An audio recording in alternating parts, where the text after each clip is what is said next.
Ich habe das halt so mitbekommen, wenn jetzt in diesem Sommer der Song nicht gepumpt wird, dann gibt es auch einen nächsten Sommer und einen übernächsten Sommer. Und vielleicht hast du den Mut jetzt noch nicht gecatcht bei deiner Zuhörerschaft mit gewissen von deinen Songs, mit gewissen anderen Songs vielleicht schon, aber für gewisse Songs, wo sie noch nicht warm geworden sind,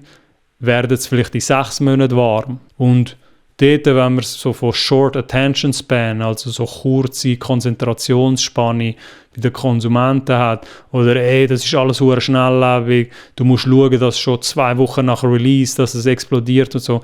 Dort würde ich auch eher so ein bisschen die Schnelligkeit dort rausnehmen oder den Stress von dieser Schnelligkeit und das ein bisschen entschleunigen und sagen, es ist auch cool, wenn es in den ersten 3 bis 4, 5 Monaten nicht so viel passiert mit dem Release, weil vielleicht kannst du auch im Monat 5 oder im Monat 6 auf irgendeine coole Content-Idee kommen und nachher geht es dort weiter. Es ist nicht verloren, nachdem jetzt der Song die ersten 2 Wochen oder 3 Wochen vom Release nicht den grossen Boom gemacht hat, wo man sich irgendwie selber vorgestellt hat.